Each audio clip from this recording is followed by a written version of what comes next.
বন্ধুরা, আজকে আপনাদেরকে কথা দেওয়া সেই ফ্রেঞ্চ ফ্রাই রেসিপি আবারও নিয়ে আসলাম আপনাদের মাঝে। ফ্রেঞ্চ ফ্রাইয়ের জন্য সর্বপ্রথম বড় বড় আলু নেবেন বাসায়। দেখবেন বাজারে বড় বড় আলু পাওয়া যায় এবং আলুগুলো যেন ভালো হয়।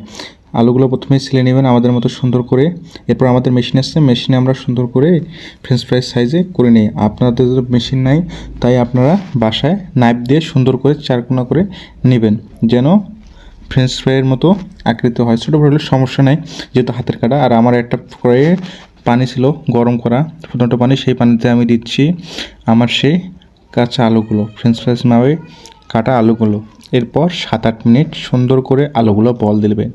বল দেওয়ার পর এমনভাবে বল দেবেন যেন আর ভেঙে না যায় আলুগুলা। আর 60%-এর মতো বল দেবেন। এর বেশি সময় ধরে বল দিলে আলুগুলো ভেঙে যেতে পারে বা নরম বেশি সিদ্ধ হয়ে যেতে পারে, যার কারণে আপনারা খুব সুন্দরভাবে ধীরে ধীরে একটু করে আলুগুলোতে নাড়া দেবেন যাতে আলুগুলো উপর নিচ হতে পারে। দেখেন আমার আলুগুলো কেমন হয়েছে, 60%-এর মতো সিদ্ধ করে নিচ্ছি আমি দেখাচ্ছি কীভাবে আলুটা আপনার হবে। দেখেন আলুটা এইভাবে যেন না ভাঙে সেই হিসাব করে সিদ্ধ দেবেন। এক কথায় 60%। গাটা টিপবেন, একটু যদি আঙুলটা ঢোকে শক্ত যদি লাগে সেই হিসাব করে নেবেন, যদি একেবারে ভেঙে না যায়। ভেঙে গেলে আপনাদের আলুগুলো ভালো হবে না এবং ফ্রেঞ্চ ফ্রাইগুলো ভেঙে যাবে। এরপর আমার বলতে হয়েছে 8-9 মিনিটের মতো প্রায় সময় লাগছে আমার। আর পানিটা আগে থেকেই কিন্তু আমার গরম করা ছিল প্রায়। তারপর এখন আমি ফ্রেঞ্চ ফ্রাইগুলো নামাচ্ছি। দেখেন আমার আলুগুলো কিন্তু কি সুন্দর ফ্রেশ হয়েছে। আলুগুলো আগে ধোয়া হয়নি, কিন্তু এই গরম পানিতেই আমার আলুগুলো ধোয়া হয়ে গেছে। আর পানিতে লবণ দেবেন, একটু পানিটাতে পরিমাণ মতো একটু লবণ দেবেন, সমস্যা নাই। আর আলুগুলো হওয়ার পর ফ্যানের বাতাসে দিবেন যাতে ঠান্ডা হয়, সুন্দর করে ঠান্ডা হয়। ঠান্ডা আলুটা যখন তেলে দিবেন তখন ফ্রেঞ্চ ফ্রাইটা খুবই ফিনিশিং আসে। আমার 30 কেজি আলুর জন্য আমি ডিম নিব 4টা ডিমের জন্য। এবার আমি একটু লবণ দেবো প্রায় 250 গ্রামের মতো।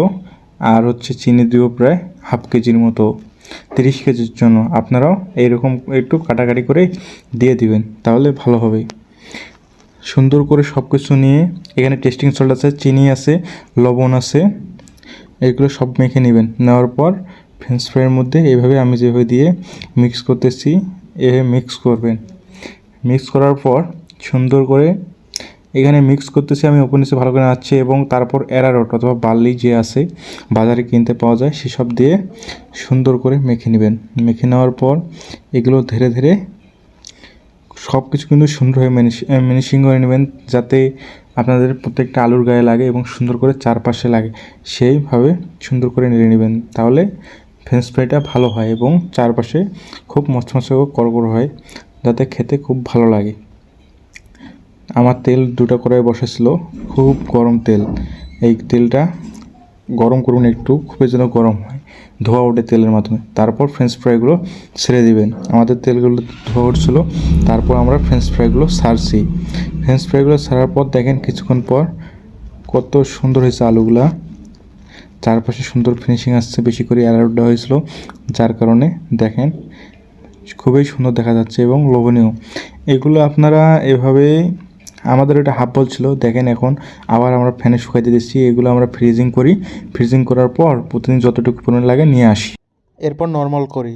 আপনারা পেস্ট্রির পাশে থাকবেন এবং ফলো দিয়ে আমার সাথেই থাকবেন।